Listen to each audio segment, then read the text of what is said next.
Hey guys, what is going on? My name is Lucy and welcome to my YouTube channel. So this is going to be my first video of promising to upload regular content here to YouTube all about Pokemon, whether that's just these talking videos or opening up products. I'm going to try my best to try and be consistent and try and get my YouTube going.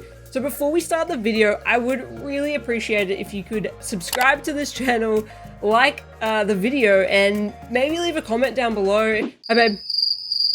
Yeah. No, I promise. I'm not on waifuhub.com.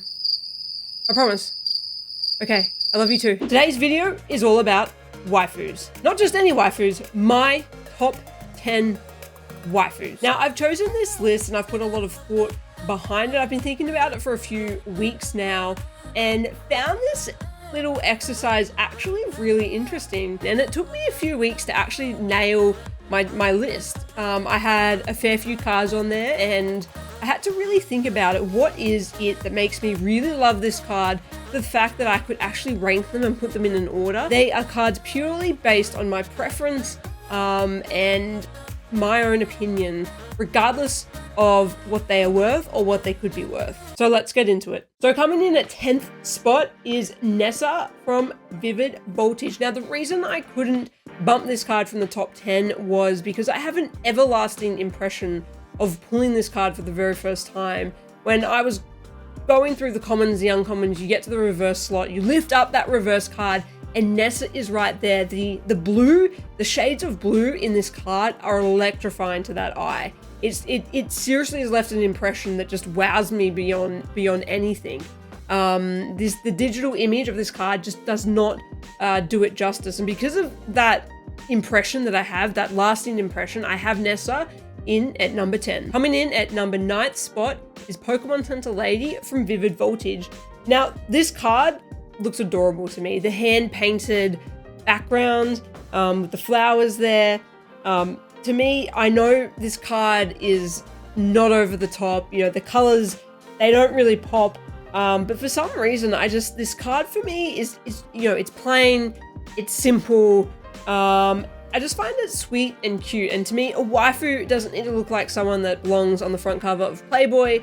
I just like this card for how sweet and cute it is. I think that's okay to like a waifu card for that. Coming in the 8th spot is Underground Expedition from Celestial Storm. Now, I don't know if it's the Angelina Jolie Tomb Raider vibes I'm getting from this card, but I really dig it. I think it's different, I think it's cute. I like the placement of the Pokeball on the hip.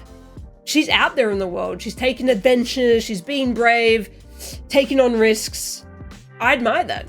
Coming in at the 7th spot is Iris from Plasma Blast. And yes, I'm going all the way back to Black and White.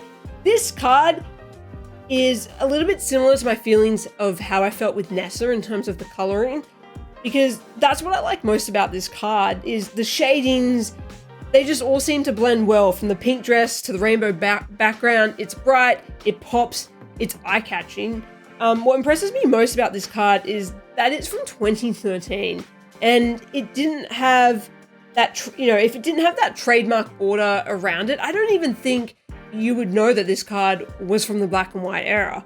So I'm gonna go out there and say it. I really think this card was before its time, and absolutely shell-shocked that this is a card going all the way back to Black and White. Now, coming in at the number 6 spot is Lily from Sun and Moon Base. Now, I know this isn't the most popular Lily out there, but I actually prefer this card over her trainer card in Ultra Prism. You know, in other cards, she looks a little bit more schoolgirl-like. You know, maybe it's because of the hair and how it's done, but this one, you know, she's got that hat on, and the hair is long, it's flowing, she looks really elegant, and you know, that expression on her face, it's like, Lily, what's wrong? What do you see? What's out there? I find that the card just really draws me in a lot more than the Lily card does from Ultra Prism. So for that reason, I have it at my number 6 spot. Now, coming in at number 5, now I ummed and ahed on this for a very long time, but I eventually was happy with it, locked it in Eddie.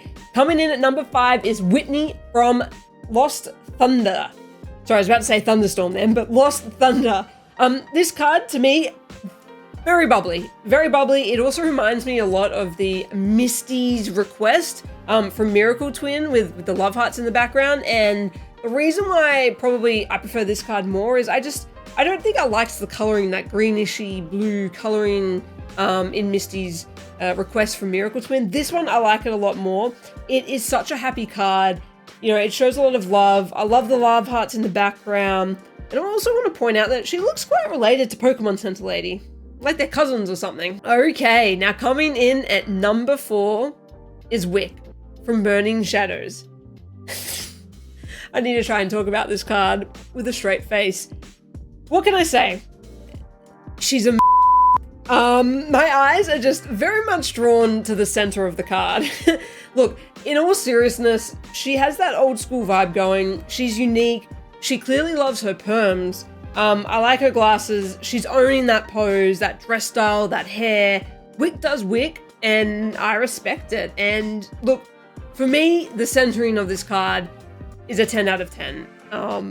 But that's all I'll say. Now, coming in at the number 3rd spot is none other than Cynthia and Caitlyn from Cosmic Eclipse. You can't mention waifus without Caitlyn, like you can't mention waifus about a Lily. And of course, you know, having a tag team in my top 10 only felt right. I think this card brings together two really elegant and attractive trainers. I mean, they couldn't have made more than a perfect match. I think the card would have the same appeal if they were, or it wouldn't have the same appeal, sorry, if they were paired with different tag team trainers. You know, I particularly like Cynthia. She looks very similar to that Ultra Prism style that she's in. You know, sort of looks like she's doing a little bit of a twirl. Caitlyn, she's got that signature hat on. The two outfits, you know, these women, you know, are wearing, they just go really well together. And I just think that Pokemon really nailed putting Caitlyn and Cynthia together in a tag team card in this Cosmic Eclipse set. Now, coming in at number 2 is Cynthia from Hidden Fates. Now, if you haven't guessed it, I think you can tell that Cynthia might be my favorite Pokemon trainer. This probably won't come as a surprise because the previous card, spot number 3, was a Cynthia as well, albeit it was a tag team card. But this card, I'm just so in love with this card. I find it so dark and mysterious. I love it. You've got Garchomp there with his claws, you know, arching over Cynthia. You've got little Lucario down in the bottom. I didn't even notice that Lucario was in the card the first time I ever saw this card. You know, I love her dress, that V-neck, that teardrop, her long, luscious hair. Overall, you know, this card, you know, it's not bright and bubbly and out there. And for some reason, I seem to like this card for it just being dark and sexy and cool. I guess those are the words I'm going to use to describe it, but yeah, that's what I'm going to go with. Okay, we are now down to the number 1 spot. And coming in at number 1 is none other than Sightseer from Tag Team GX All-Stars. Now, this card never made it to English. It's a Japanese exclusive card. I don't think this card needs much explanation as to why it is at number 1. I'm not sure if it's because, you know, we haven't been able to holiday in a while and maybe I connect or resonate more with this card, but everything from the background to the foreground, it tells a story. You know, and there's a bit of detail, you know, in this card. You got the flowers in the background, her hat, you know, you've got the flower in the hat there, the Pokeball dress, you got the shells, you know, sitting in her dress. You know, this trainer card is absolutely the most gorgeous trainer card I have ever seen, period. And that's why it is in my number 1 position. I think also because it's a little bit more exclusive. It's not in English, it's only in Japanese. Tag Team GX All-Stars is an amazing set, a super expensive set. I know for a fact how much this card costs. I don't own it. Would love to own it one day, but yeah. All right, guys, that is my top 10 waifu list. Now let me know what you think down in the comment section below. Did you agree with me? Did you disagree with me? What would your top 10 waifu list look like? Let me know down in the comment section, and please remember to like this video, and I hope to see you in my next one.